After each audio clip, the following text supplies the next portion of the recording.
Well, g'day. Iron Horseback here again, and I'm just giving heads up here that this one probably won't see the light of day. Found the black. I'm just doing this for my own posterity, but if it does work out, of course, I will upload it. But at the moment, I didn't actually feel like even making a video. I've had one of them days, you know what I mean, where got up early and I started doing heaps of stuff, got heaps of cleaning done, and started making a home brew. And then as I sit down, I thought, I better just check my emails and see if I've heard from Fort the Fat Shirt. I mean, FTFE. I've got a better name for him somewhere.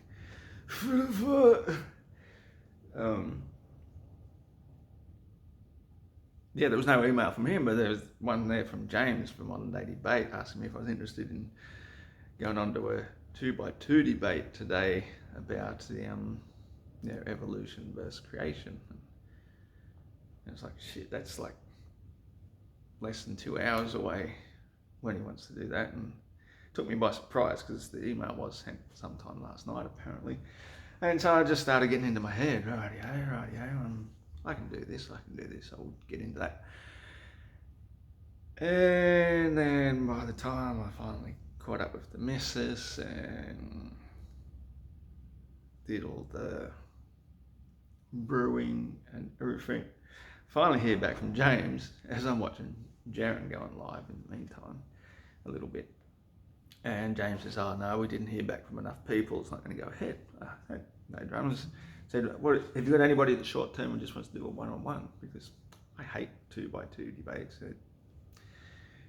They're not, they suck. You know, I just don't like them. If I'm going to get my point across, I want to get my point across without being influenced by anybody or feeling as though I have to sort of be on the side of somebody else. So, you know, it doesn't let my brain work the way it should. So what I thought I'd do is take a little nip of Stone's ginger wine to loosen up the brain a bit and see if I can sort this out. Yeah, long story short, I went from getting ready to go on a debate, getting all that things in my head because I had nothing prepared. If I was going to go on an evolutionary debate, creation versus evolution, I would bring up stuff that just, I don't think either side really thinks of too much. So I'll save that for when I get there, if I ever get there. James did say it may or may not come up at another time, so I might just put that back just a tiny touch there and see what we can do. So I'm still trying to work out the 13 months of the year. And I've decided we can't start it overnight, right? It's going to take some time, and it's now the 4th day of March 2023, as you can see over on the sun and moon calendar that I've always kept. They call it a moon chart, but really it's both. It's the sun is the big thing, and it's funny how they put it in the center and have everything else going around it, because technically, in a way, the Earth is always fixed at the bottom.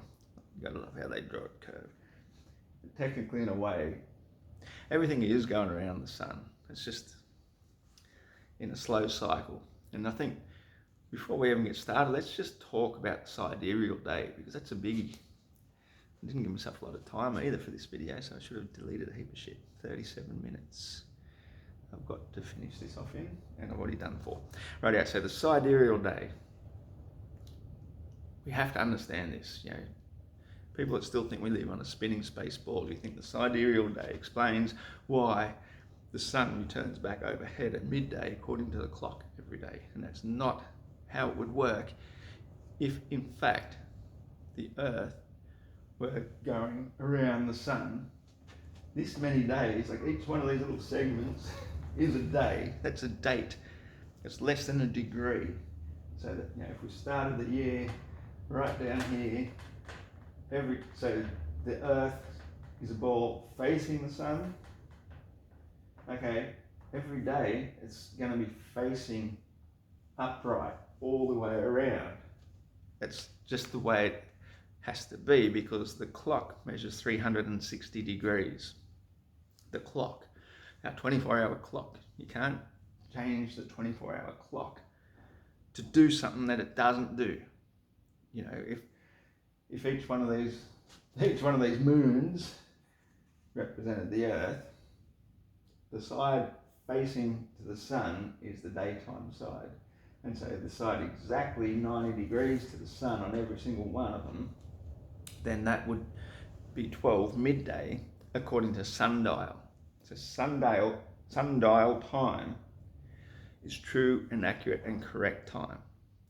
And what it turns out is that sundial time and clock time match. You'll have people make up all manner of excuses to say why. Oh, but not every day is exactly 24 hours. Oh, it's elliptical, and all sorts of excuses. And oh, the sidereal day.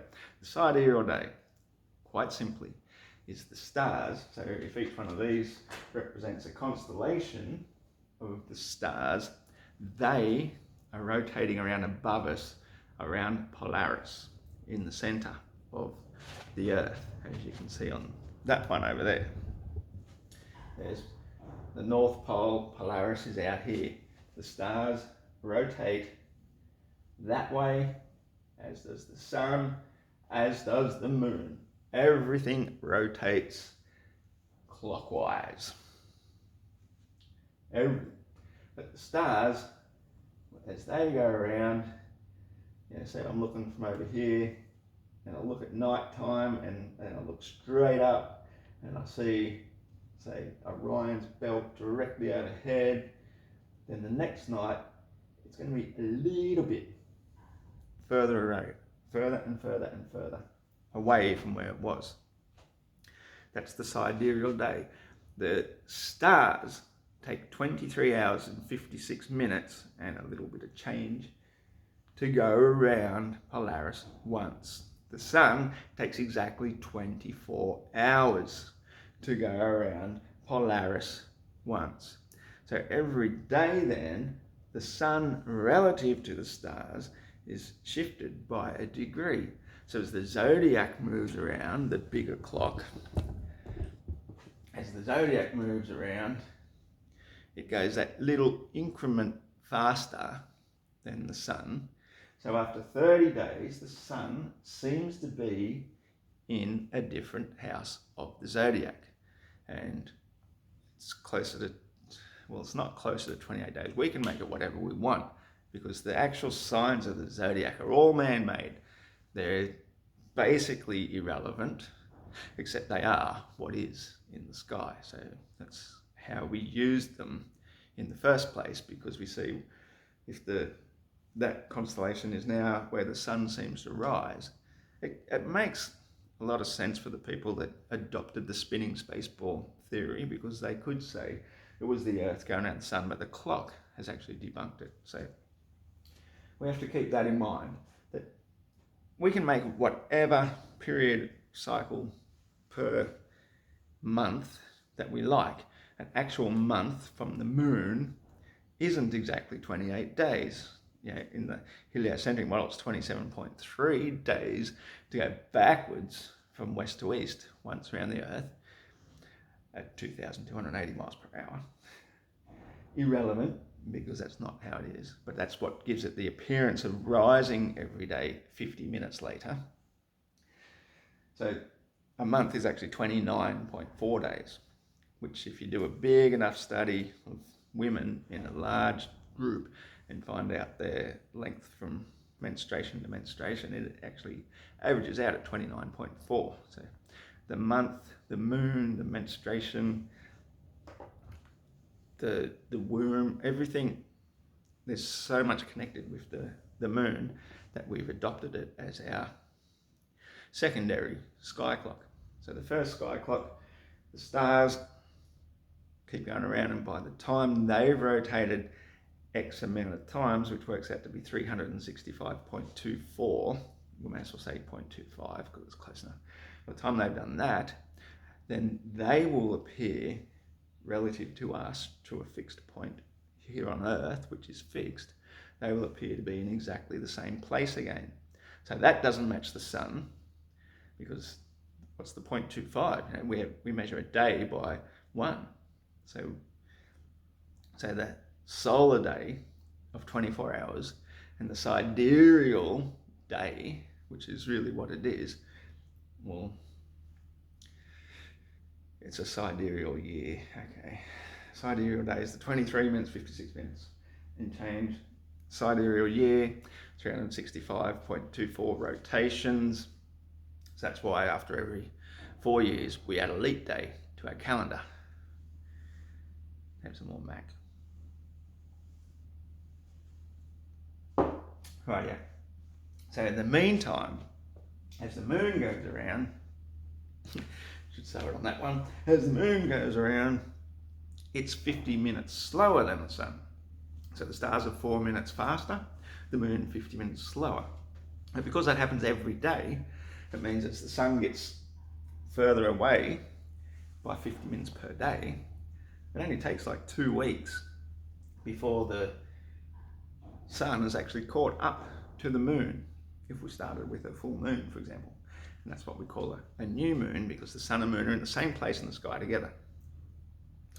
And the new moon, as we show on this chart, is the black dot. The full moon is the fully white dot. And so you can see it's every 2 weeks. There's 1 week, 2 weeks. It only takes 2 weeks from full to new, from new to full, full to new, new to full. 2 weeks, it's sort of nothing. So that's why originally the weeks were divided into 7 days, because that's a quarter of a moon. And that's why when you see what is a half-lit moon, a fully half-lit moon, it's called a quarter moon. Well, it's not a quarter moon, it's a half moon, but it's a quarter of the month. So you've got two, plenty easy to draw. We've got the full moon, we've got the half moon, we've got the new moon, and then we've got the next half moon. And so we call it, full, quarter, new, third quarter. Third quarter moon is before it becomes full again. I guess I had to bring in the moon because we're talking about the moons. So that's what a month is. So even though currently now our zodiac is divided into 12, as you'd probably know throughout history, 12 is like the sacred number, 12 inches, 12 months, 12 cubits. That's a cubit from there to there, by the way. 12 is pretty much everywhere until we went from imperial to metric. Metric means 10, so we could divide it into 10 months if we wanted to. So what have we got? 365.25. Well, really don't see that there no more. We've got 365.25 and we divided that by 10. All we really have to do is do that, and you'd be completely wrong. You can put it there.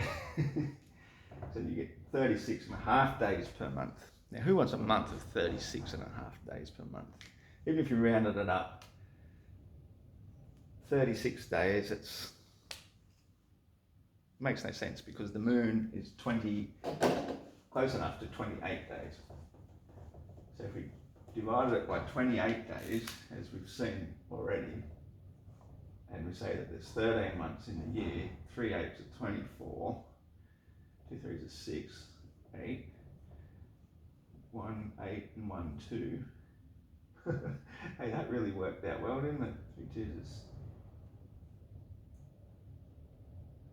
Hang on.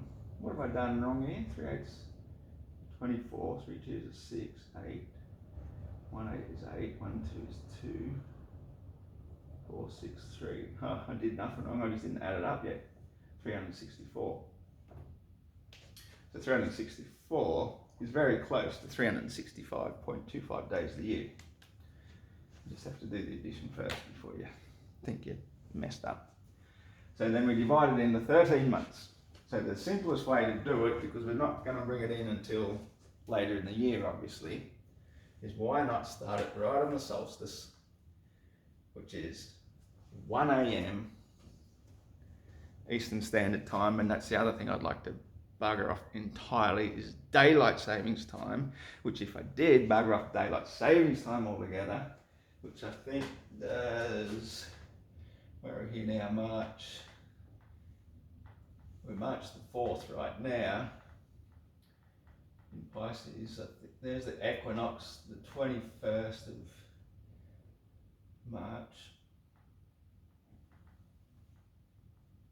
and daylight saving time, so there it is there, so it ends between the 1st and the 2nd of April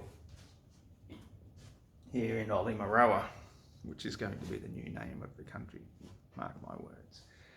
So on the 1st of April, daylight savings times ends, well, for me, I'm going to say no, I don't want to end daylight savings time. I like daylight savings time. The days are getting dark earlier and earlier as we're heading in towards winter. And as we head in towards winter, the days are getting shorter and shorter and shorter already in the evening. And what does some arbitrary government insist that we all do? Turn our clocks back an hour. So now it's getting dark at 5 in the afternoon instead of 6, as it's already getting shorter. That's what we're heading into for winter.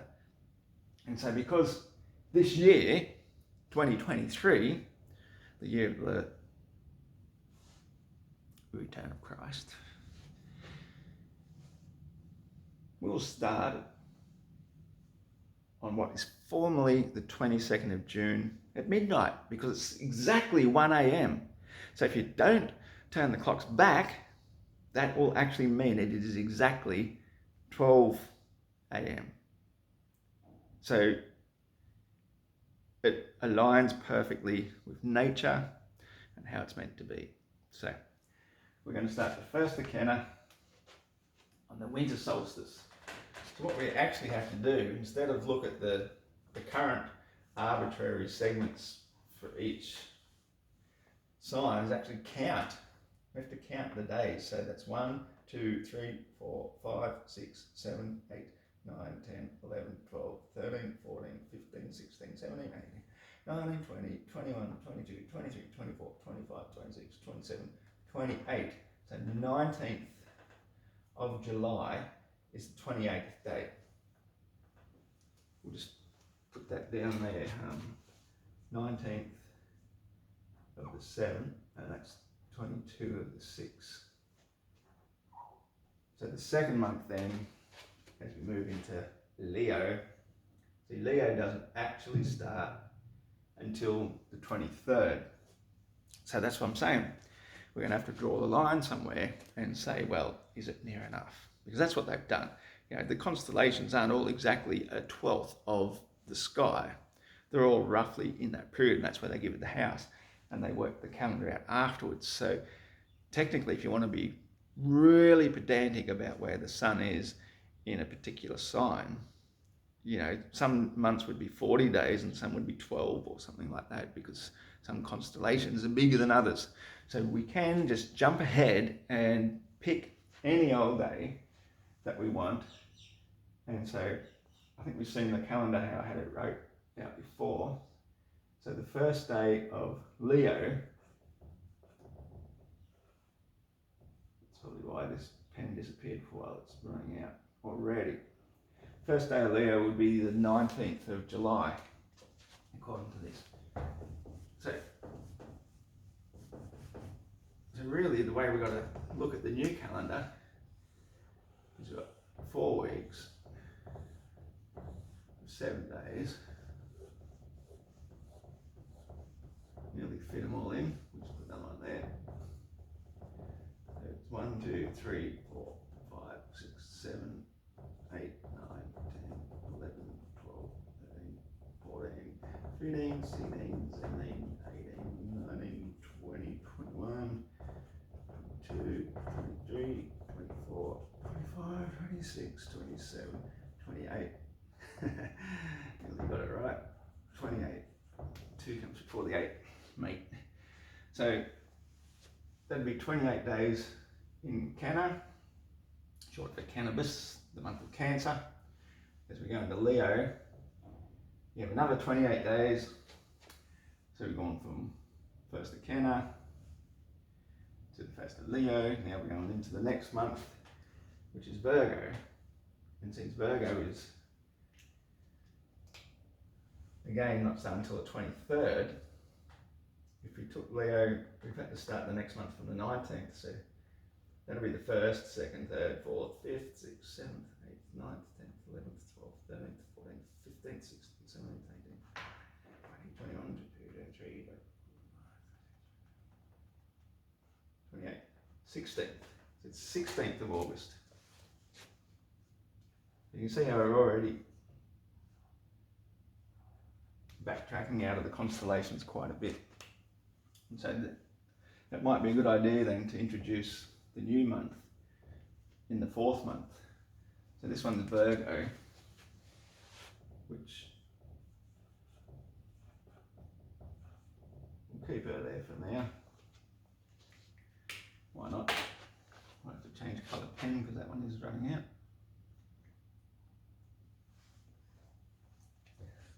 It's basically what I'm going to do. I don't want to bore you all day because I don't have enough time in this video anyway. But what we're seeing is every 28 days we're shifting down. So I think if we went from Virgo, we go to Libra. So if I'm going to say now that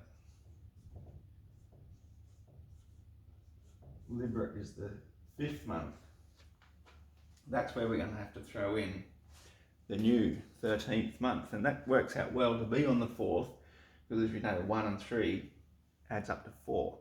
And if you've ever done anything in numerology, I see a lot of people do numerology these days, gematria, and I hate to break it to them, but they are really, really wrong in so many respects. And yeah, I mean, it's got some value. Everything of vibration and stuff has some value, but the English language is far too modern for numerology. You know, if you numbered the alphabet, you know, 1 to A to Z, 1 to 26, or even if you did it 26 to 1, as some people do the reverse gematria, it's not accurate because a lot of the letters are not vibrating to the frequency of the numerical value given in that system. They're completely different. Like, for example, U, V, and W all vibrate to the number 6. U, V, W. There's a 666 on a row there. You know, a lot of them will be the right vibratory frequency, but that's a topic for another day. So today I'm really just trying, how are we going with time? I've got a quarter of an hour. So let's see how many days in the month there are. Sunday, Monday, Tuesday, Wednesday, Thursday. Let's try and work out some names. So after Libra, we've got Scorpio. I think I worked out something different for Scorpio the other day, didn't I?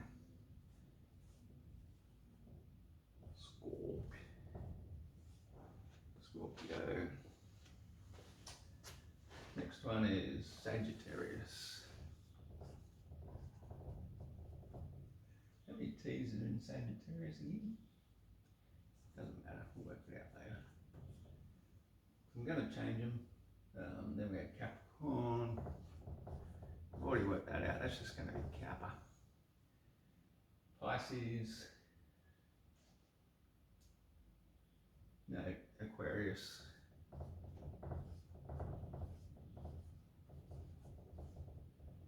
Oh, Aquarius, then Pisces. Then we got Aries. Already worked that one out. That's the Ram. Rama. And Taurus is Torah. And then we go into Gemini,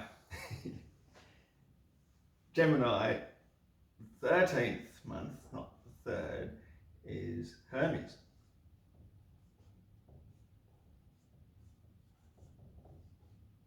And the reason for that is, little known about Hermes, the hermaphrodite. So you got the twin energies of male and female in the one body. That's sort of where the name hermaphrodite begins. So being the 13th month, that's kind of a little bit poetic, I think, for the times we're living in, because I do believe once upon a time in a land, in a galaxy far, far away, it was quite normal and ordinary for there to be male, female, and androgynous or hermaphrodite, to have both sexes. It was just one of those things. If it happened, it happened. What you're inclined to be attracted to, that's nobody gives a shit, man. I mean, really, why would you care? Are you threatened by it? Is it threatening something about yourself to care what somebody else is inclined to do? And I think, it's an age I grew up in where even just being single sex attracted was really frowned upon, to the point where people would beat them up, like go out of their way to beat them up. And I grew up in that era, and I actually thought that was quite normal and acceptable, and that maybe is something we should be doing. There should be more of it. And then when I sat and thought about it, when I got questioned one time by people who, turns out, I found out later on, were homosexual, one sex,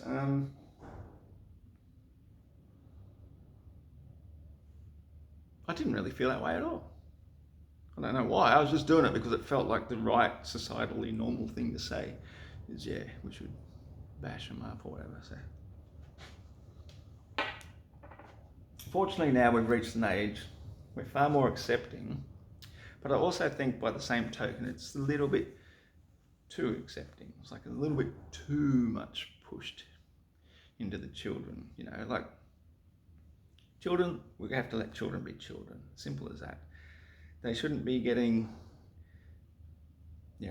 if we give them good, strong role models as children, then they'll grow up feeling good about the choices they've made, about who they are, because they don't know yet. They're a blank slate. And so if you go in and, put into their minds, this is what you're going to be, or this is completely acceptable, it's okay to do that, and encourage to do it. When I was a child, we might dress up in some of my mother's old clothes or whatever at times and run around as kids, and it was just fun. Nobody thought a thing of it. It wasn't anything to do with sexuality or anything. It was just kids being kids. So, sometimes you just got to let kids be kids. But it does come a time where having good, strong role models will help them to be the best of what they have the potential to be.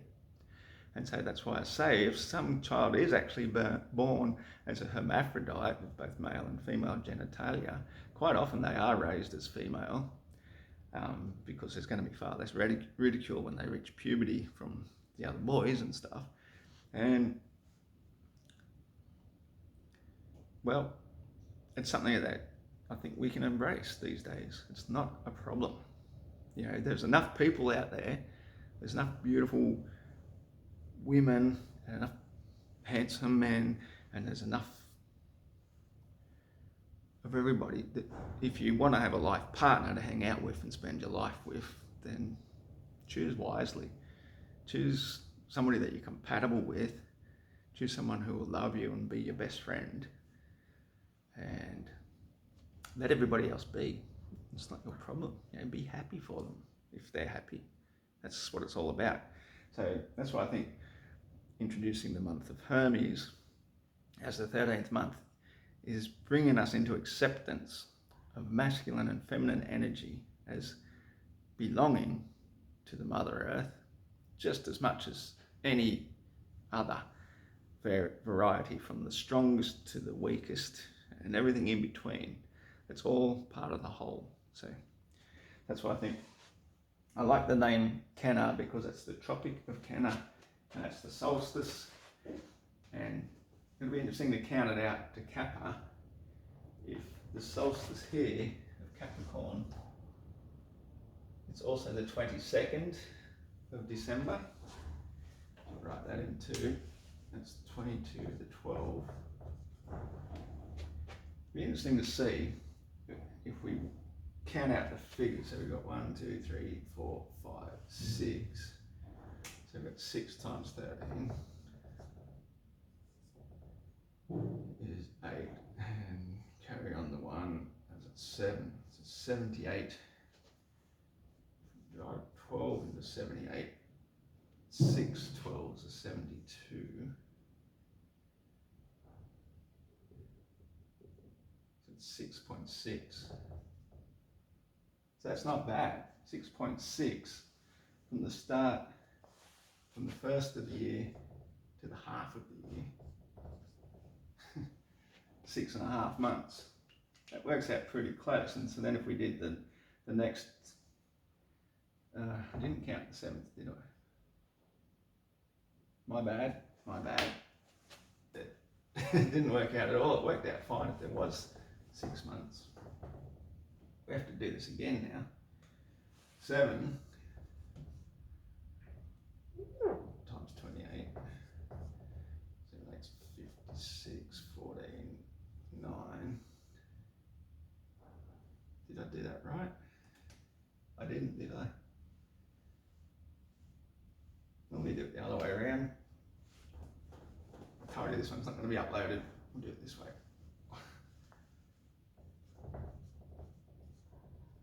7 8's 56. 2 7's 14. 195. Then we put down the 0. There's nothing else to add. That's it. It's just 195. Far out, man. Get it. All right. No wonder you couldn't get it right. You're upside down. Multiply that by 2, 2 5s are 10, 2 9s are 18, plus 1 is 9, 2 9s are 2, 3.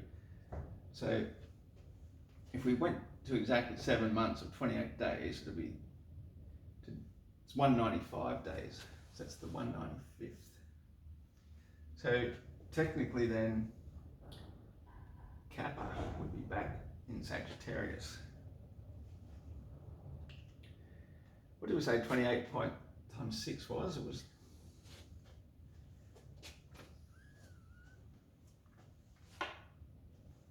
you can see how difficult it is to adjust in multiples of 28 and 12 back to 13. I'll just write that back there again. So you remember it's the halfway point. So technically, really,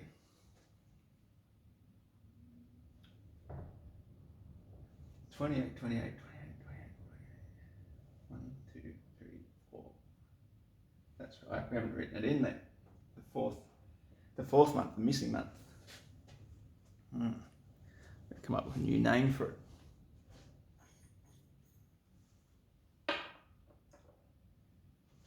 And you can't take it from the zodiac because there's only 12 of them.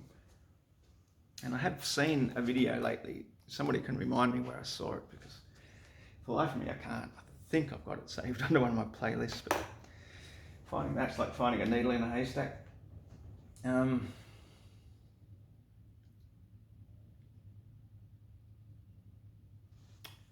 Lilith, named after the second moon. Rahu.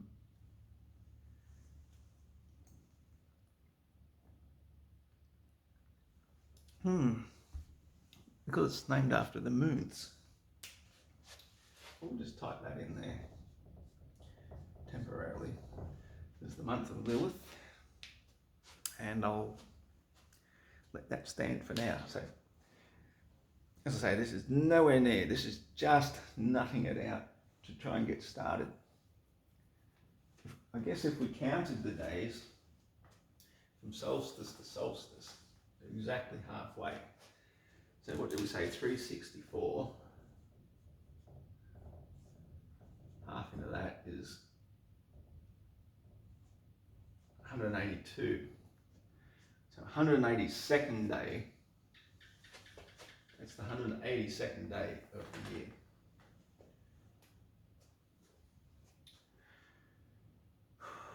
So what do I do? 182 by 28. It's a long division. Let's see if I can still remember how to do that. Well, it doesn't go. It doesn't bloody go, mate. Crikeys. What if we said 5? No, we'll say 6, because why not? 6 8s are 48. Carry on 4, 6 2s are 12, plus 4 is 68. 12 minus 8 is 4. 14. Yeah, so it is 6.5. And 6.5 is half of 13. So 182. So the summer solstice is halfway through the middle of the 7th month, whatever we end up calling that. So that would actually be Kappa. Would have to call the 7th month Kappa, but it occurs in the middle of Kappa.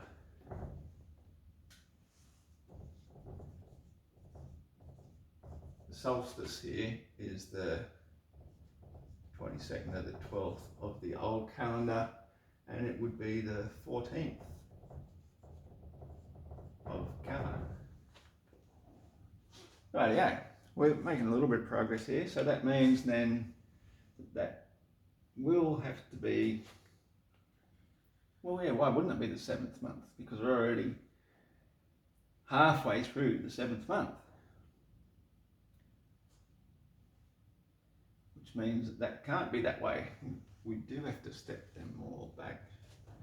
So sorry. That will have to go back to